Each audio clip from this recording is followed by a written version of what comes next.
आगे बढ़ती जिंदगी में ढेर सारे ऐसे क्षण आते हैं जब हम निराश और हताश हो जाते हैं। इन पलों में कभी कभी तो हमें आगे बढ़ने का रास्ता नजर ही नहीं आता है। इन परिस्थितियों में जरूरत होती है संयम और सकारात्मक सोच के साथ आगे बढ़ने की। कलाकारों की भी यही कोशिश होती है कि वो अपने चित्रों के सहारे जनमानस को प्रेरित कर सके।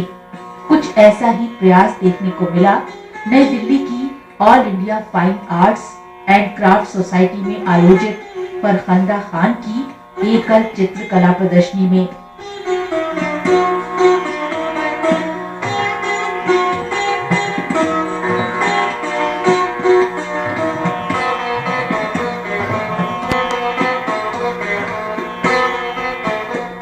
फरखंदा के चित्रों में लयात्मकता का एहसास होता है। एक ऐसी खुशी को इन पेंटिंग्स में इन्होंने दिखाने की कोशिश की है जिससे हर कला प्रेमी अपने आप को जोड़ने की कोशिश करता है।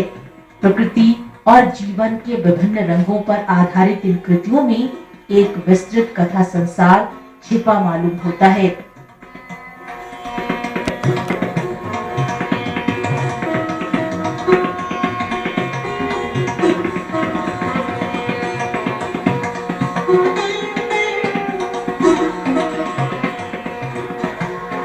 फरखंदा ने लगभग अपनी सभी कृतियों में परम सत्य की खोज में लगे साधकों को दिखाने की कोशिश की है। भले ही हम सबका लक्ष्य अलग अलग होता है, लेकिन जीवन का वास्तविक लक्ष्य यानी ईश्वर की उपासना ही हम सबका अंतिम ध्येय होता है। कलाकार ने भी इसी उद्देश्य के साथ इन कृतियों को चित्रित किया है। हिंदुस्तान में रहते हुए मुझे महसूस होता है कि सूफीज़्म एक ऐसा माध्यम है जिसके ज़रिए हम सारे लोग एक ही छत में रह सकते हैं।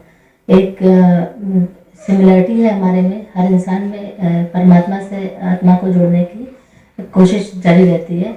और सूफीज़्म में पेंटिंग में मैंने ये दिखाने की कोशिश की है कि हर व्यक्ति अपने आप को परमात्मा से जोड़ने की कोशिश करता है। एक मन की शांति प्राप्त होती है। रंगों के जरिए सूफीज़्म को दिखाना एक चैलेंज है, क्योंकि मेरा कोई गुरु नहीं है, मैं खुद अपने आप में सर्च करती हूँ और काम को कर रही हूँ।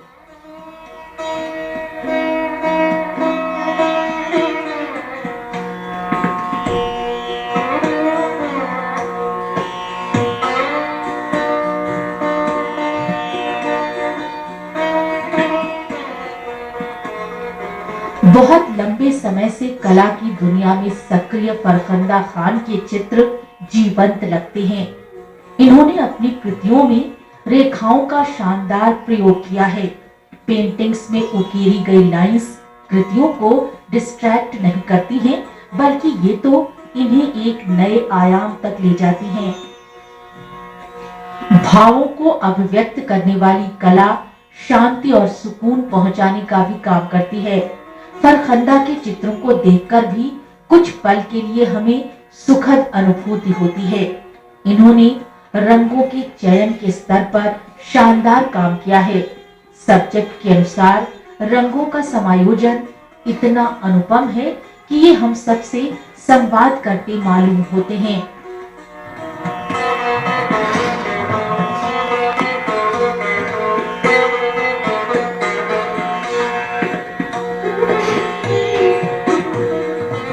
कहते हैं हर व्यक्ति का एक ऑरा होता है। जब हम किसी व्यक्ति विशेष से मिलते हैं तो हम पर उसका प्रभाव अवश्य पड़ता है। फरखंदा ने भी अपनी पेंटिंग्स में ऑरा को दिखाने की कोशिश की है। संरचना के स्तर पर भी ये कृतियां सशक्त हैं। अपने अनुभव को रंगों के सहारे कैनवस पर उतारकर उससे खास तरह के संदेश देने की कोशिश में लगी फरखंदा खान का ये प्रयास आज की भागम भाग भरी जिंदगी में वाकई काबिले तारीफ है।